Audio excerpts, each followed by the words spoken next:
अस्सलाम वालेकुम स्टूडेंट, आप देख रहे हैं मेरे यूट्यूब चैनल तालीम तरबियत की दुनिया में। हूं मोहम्मद यासिर इकबाल।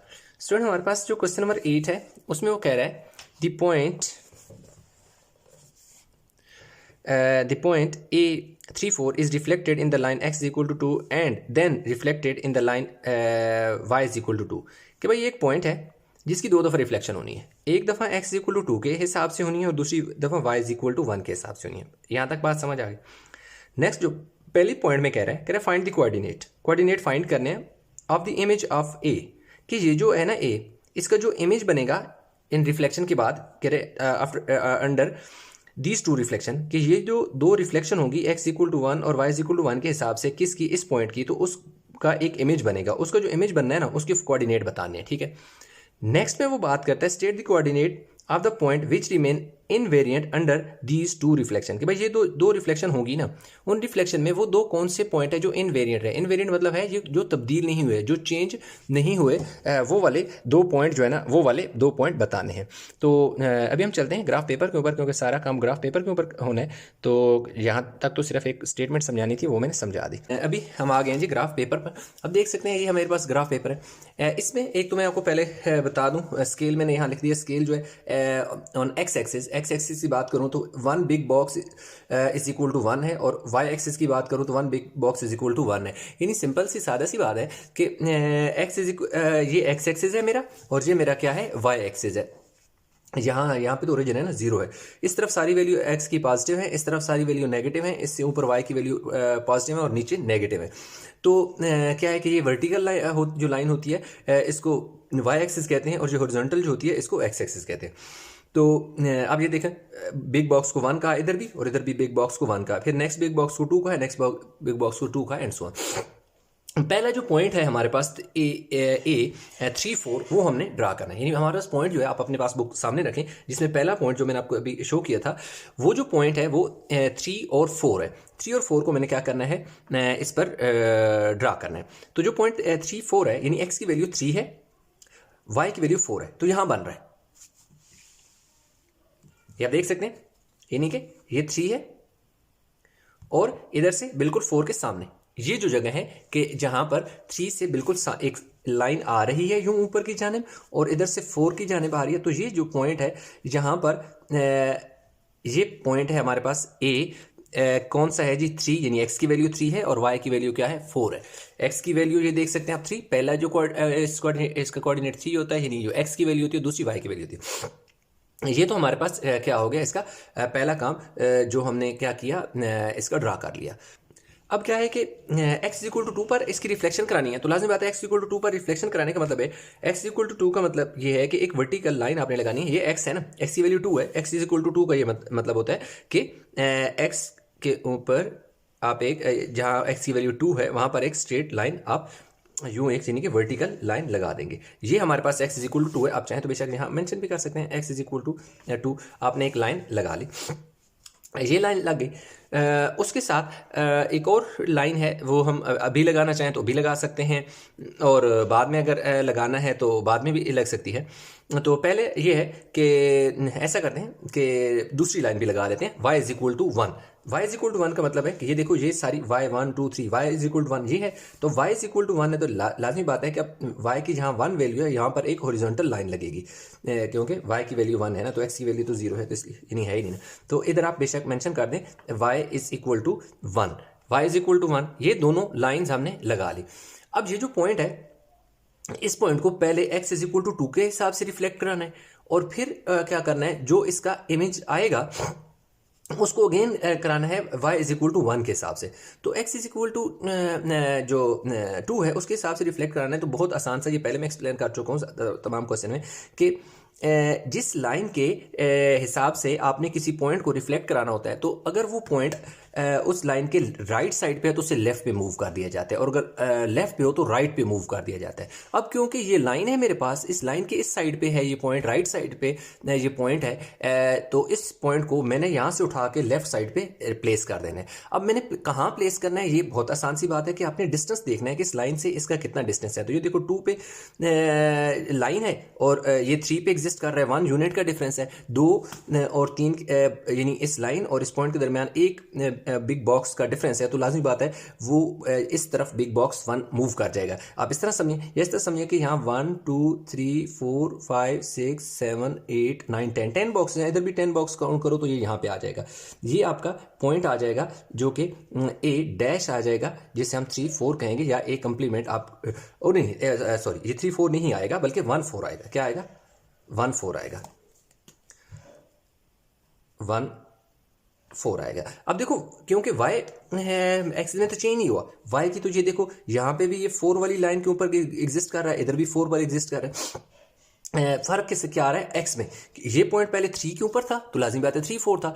अब अगर इसी पॉइंट को आप ये देखें, इस पॉइंट को मैं अगर यूं जो लाइन है इसको इसके साथ स्केल रखूं तो ये सीधा पॉइंट जब नीचे आता है तो x की 1 वाली वैल्यू जो पॉइंट है उसको टच कर रहा है, यानी उसको ये वाली लाइन क्रॉस करती नीचे की जाने जा रही है। तो लाजिमी बात है x की वैल्यू 1 होगी और y की वैल्यू तो क्या होगी? 4 ही रहेगी। तो ये इसका की रिफ्लेक्शन होगी x इक्वल टू 2 के हिसाब से इस पॉइंट की। तो उसने कहा था कि इन पॉइंट को रिफ्लेक्शन के बाद उनके कोऑर्डिनेट बताना है, तो इस पॉइंट को हमने रिफ्लेक्ट किया और उसके कोऑर्डिनेट लिख दिए। अब इसको अगेन रिफ्लेक्ट कराना है, अब कराना है किसके हिसाब से? इस वाली लाइन के y इज इक्वल टू 1 के हिसाब से कराना है। अब हमने देखना है, तो लाजिमी बात है कि ये जो लाइन है, तो जिस पॉइंट को हमने रिफ्लेक्ट कराना है ये लाइन के ऊपर है, इस पॉइंट को उठा के लाइन के नीचे रख रहे हैं, नीचे वाली साइड पे। इस लाइन के ये जो लाइन है, ये इस लाइन के ये पॉइंट ऊपर है, इसको इस लाइन से नीचे की जाने में ले आना है। मैं ये वाली लाइन है, ये जो लाइन है थोड़ी सी डार्क से हल्की सी नजर आ रही है ये वाली।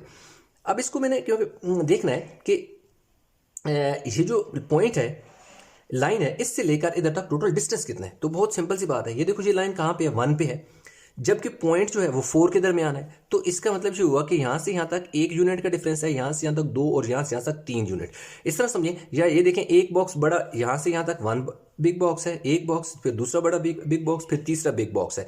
यानी कि इस पॉइंट और इस लाइन के दरमियान 3 बिग बॉक्सेस का डिफरेंस है कि ये जो पॉइंट है इस लाइन से 3 बिग बॉक्स दूर है। तो नीचे बिग बॉक्स 3 नीचे गिन लो, 1 2 3। ये देखें यहाँ पर हमारे पास ये आ जाएगा, अब ये यहाँ पे आ जाएगा। अब आप देख सकते हैं कि ये देखें यहाँ से यहाँ तक 1 यूनिट का डिफरेंस, यहाँ से यहाँ तक 2 यूनिट का डिफरेंस, यहाँ से यहाँ तक 3 यूनिट का डिफरेंस। यानी इस लाइन से नीचे 3 यूनिट का डिफरेंस नीचे है, और इसी तरह 1 यूनिट का डिफरेंस, 2 यूनिट का डिफरेंस, 3 यूनिट का डिफरेंस, ऊपर भी 3 यूनिट का डिफरेंस है। तो अब ये जो एक और आ गया है पॉइंट, इसको हम क्या लिखेंगे? ए डबल डैश या डबल प्राइम। और ये कौन सा आ जाएगा? ये आ जाएगा जी हमारे पास एक्स की वैल्यू क्या है जी? 1 है, और y की वैल्यू -2 है। अब देखें y की वैल्यू चेंज हो गई है। एक सेकेंड, यहाँ पर ये देखें, ये हमारे पास एक नया पॉइंट आ गया है। इसको हम क्या करते हैं कि जी जब हमने इसको देखा है, थोड़ा सा मैं जूम, ये देखिए अब हमारे पास देख सकते हैं आप कि ये जो नया मैंने पॉइंट लिया है, ये जो पॉइंट है ये इस लाइन से इतना ही दूर है जितना ये ऊपर वाला पॉइंट है। तो असल में हमने क्या किया कि 1 2 3 बिग बॉक्स क्या था कि इस लाइन से ये पॉइंट दूर है, तो इसी का दोबारा जो एक रिफ्लेक्शन हुई, एक और इमेज बना इसका। तो ये भी देखें, यहाँ से यहाँ तक एक बड़ा बॉक्स, यहाँ से यहाँ तक दूसरा बड़ा बॉक्स, यहाँ से यहाँ तक तीसरा बड़ा बॉक्स, 1 2 3 बॉक्स नीचे की जानिब और 1 2 3 बॉक्स ऊपर की जानिब। तो ये इस लाइन से जितना ये पॉइंट दूर है, इस लाइन से इतना ही ये पॉइंट दूर है। ठीक है, तो इस डिस्टेंस हमेशा इक्वल होना चाहिए। तो इसलिए हमने क्या किया, इस पॉइंट को y इज इक्वल टू 1 के हिसाब से रिफ्लेक्ट कराया, और 8 सिंगल डैश डबल डैश में, या एक प्राइम और डबल प्राइम, जिस तरह आपको आसान हो पड़े, और इसका पॉइंट ही हमने कोऑर्डिनेट लिख दिए x की वैल्यू, क्योंकि ये देखें ये पॉइंट जो है ना ये x के बिल्कुल नीचे है, तो x की वैल्यू 1 है, और ये देखें y की 2 के आ गया, तो y जो हमारे पास क्या आ गया? -2। तो इस तरह हमारे पास इस पॉइंट को पहले हमने रिफ्लेक्ट कराया x इक्वल टू 2 के हिसाब से, और फिर इसी पॉइंट को y इज इक्वल टू 1 के हिसाब से भी रिफ्लेक्शन इसकी हो गई। तो अब हमारे पास क्या हो गया कि इनको एक तो आपने ये करना है कि इनको डॉटेड लाइन से ज्वाइन कर दें, और आप देखेंगे कि यहाँ पर आपके पास क्या बनेगा? 90 का, ये देख सकते हैं यहाँ पर 90 का एंगल बन रहा है। और इसको इस तरह से भी ज्वाइन कर दें डॉटेड लाइन से, ज्वाइन करें। ये देखें यहाँ पर भी 90 का बन रहा है, और इसको आपने ऐसे भी ज्वाइन कर देना है इन पॉइंट को।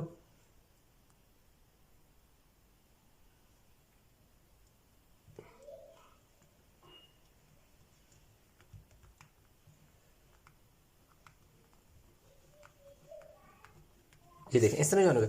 अब यहाँ तक तो बात हो गई।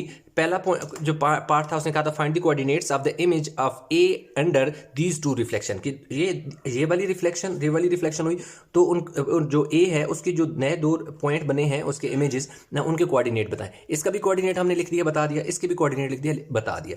नेक्स्ट वो बात जो करता है, state the coordinate of the point which remains invariant under these two reflection. अब वो पॉइंट बताना है जहां पर ये इनवेरिएंट है। तो इनवेरिएंट का मतलब है कि देखो ये वाली लाइन है एक y इज इक्वल टू 1 और दूसरी लाइन है x इज इक्वल टू 1। तो जिस जगह सादा सी जबान में वो ये कहना चाह रहा है कि जो x इज इक्वल टू 2 और y इज इक्वल टू 1 ने जिस जगह एक दूसरे को कैंसिल किया ना, वो तो पॉइंट इनवेरिएंट है। मतलब इन दोनों के, इस लाइन और इस लाइन के हिसाब से ये तो चेंज नहीं हुआ। इसके अलावा कोई और पॉइंट आप अगर लें तो वहां पर वेरिएशन होगी। जैसे फर्ज के मैं अगर इधर पॉइंट ले लूँ, इधर पॉइंट ले लूँ, कहीं पॉइंट ले लूँ, तो उसमें कोई ना कोई वेरिएशन होगी। लेकिन यहाँ पर हमारे पास ये जो पॉइंट है, और ये कौन सा पॉइंट है, इसके वो कह रहा था कि आपने लिखने हैं इसको p, जस्ट सपोज मैं p कह देता हूँ। तो इसमें मेरे पास x की वैल्यू क्या है 2 है और y की वैल्यू देखो मेरे पास क्या है 1 है। तो उसने कहा था कि स्टेट द कोऑर्डिनेट, अपने उन कोऑर्डिनेट को बताना है जो इनवेरिएंट है। तो भाई सब ये वाला जो पॉइंट है ना, ये वाला यहाँ पर, ये वो पॉइंट है जो इनवेरिएंट है और उसकी वैल्यू क्या है 2 और 1 है। तो इस तरह हमारे पास जो क्वेश्चन नंबर था जी 8 वो हमने कर लिया जी कंप्लीट। उम्मीद करता हूँ क्वेश्चन समझ आया होगा। इसमें कहीं किसी जगह किसी किस्म की कन्फ्यूजन है तो नीचे कमेंट में ज़रूर बताइएगा। वीडियो को लाइक करें, शेयर करें, चैनल को सब्सक्राइब नहीं किया तो चैनल ज़रूर सब्सक्राइब कर लें। तो इंशाल्लाह मिलते हैं नए लेक्चर के साथ। तब तक अपना बहुत सारा ख्याल रखिएगा। अल्लाह हाफिज़।